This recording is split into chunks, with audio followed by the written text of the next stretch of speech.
महारथी कर्ण पांडवों के भाई थे, लेकिन फिर भी वो पांडवों से द्वेष करते थे।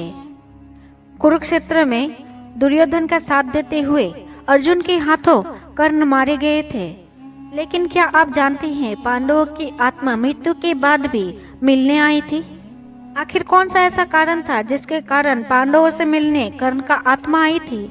आज इसी विषय में इस वीडियो में चर्चा करेंगे। महाभारत काल में एक से बढ़कर एक योद्धा हुए थे। कर्ण, द्रोण, भीष्म जैसे योद्धा तो अकेले ही पांडवों को हराने की ताकत रखते थे, लेकिन अधर्म के साथ देने की वजह से इन सब की मृत्यु हो जाती है। लेकिन फिर ऐसा क्या हुआ जो कर्ण, भीष्म के साथ साथ सभी मरे हुए योद्धाओं को पांडवों से मिलने आना पड़ा? ये बात महाभारत के बाद की 16 वर्ष की बात की है, जब गांधारी, धृतराष्ट्र और कुंती न्यासी की भेष में वन में रहने लगते हैं। पांडवों को अपनी माता कुंती की बहुत ही ज्यादा चिंता होती है, इसलिए एक दिन पांडव उनसे मिलने आते हैं। जब पांडव कुंती से वहां मिलने आते हैं, तब वहां महर्षि वेदव्यास कुछ मुनियों के साथ पधारते हैं। पांडव, महाराज धृतराष्ट्र, महर्षि वेदव्यास, कुंती, सुभद्रा, गांधारी और द्रौपदी बैठकर दिव्य कथाओं पर चर्चा करने लग जाते हैं। तभी महर्षि वेदव्यास महाराज धृतराष्ट्र कहते हैं, आपके हृदय में जो कहने की इच्छा हो रही है उसे मैं जानता हूँ। आप निरंतर मरे हुए पुत्र की शोक से जलते रहते हो। महाराज, गांधारी, कुंती और द्रौपदी के हृदय में भी जो दुख बना रहता है वो भी मुझे पता है। श्री कृष्ण की बहन सुभद्रा अपने पुत्र अभिमन्यु की मारे जाने पे जो दुख हृदय में धारण करते हैं, मैं उस दुख से अनजान नहीं हूँ। मैं आपकी समस्या का समाधान करने ही आया हूँ। बताइए आपको मैं क्या वरदान प्रदान करूँ? वेदव्यास जी की बातें सुनकर धृतराष्ट्र ने कुरुक्षेत्र युद्ध के बारे में बताया कि मेरे पुत्र दुर्योधन की मूर्खता के कारण कई सारे योद्धा मारे गए।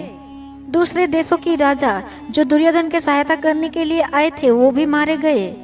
धृतराष्ट्र की बातें सुन वहां बैठे मुनियों को युद्ध में मारे गए योद्धाओं की शोक होने लगा। यह सारी बातें सुन माता गांधारी वेदव्यास महर्षि से कहती है, मेरे पुत्र को मरे हुए 16 वर्ष बीत गए, अभी भी राजा धृतराष्ट्र उनके मरने का शोक करते हैं।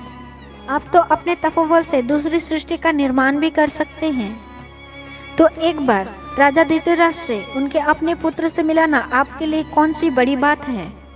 द्रौपदी मुझे सबसे अधिक प्रिय है। सारे पुत्र वधुओं से इस बेचारी के भाई, बंधु, पुत्र सभी मारे गए हैं, जिससे कि ये बहुत दुखी रहती है।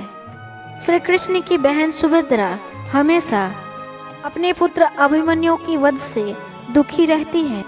जब गांधारी ने यह कहा, तब कुंती ने अपनी महातेजस्वी पुत्र कर्ण को याद किया। महर्षि वेदव्यास ने कुंती को देखा, तब उनसे पूछा, हे देवी, आप किस गम में डूबे हो? कुछ कहने की इच्छा है तो कहो। तब कुंती ने महर्षि को सिर झुकाकर प्रणाम किया।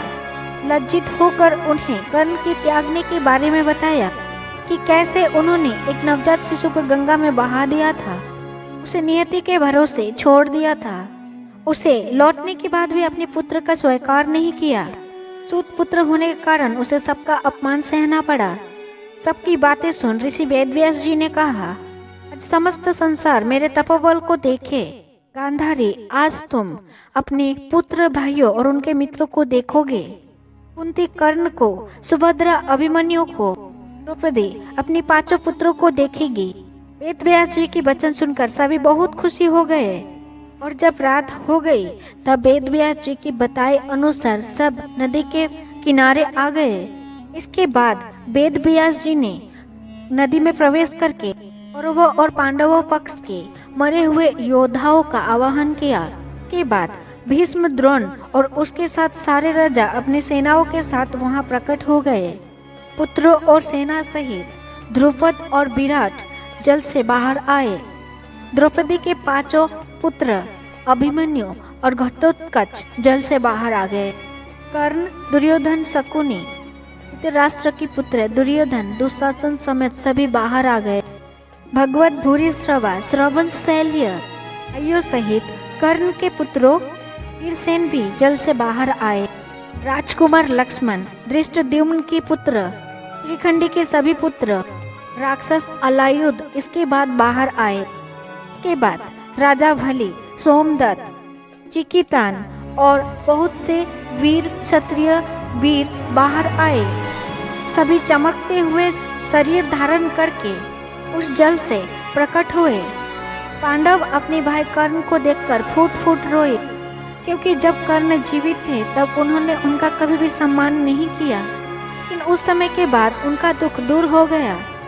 पांचों भाई प्रसन्नता पूर्वक कर्ण से मिलकर उसे बड़े भाई जैसा प्यार दिया।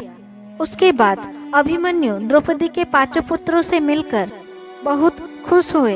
ये सारे योद्धा परस्पर मिलकर बहुत प्रसन्न हुए। इस प्रकार मुनि की कृपा से सभी अपने क्रोध को भुलाकर, शत्रुभाव छोड़कर खुशियां मनाया।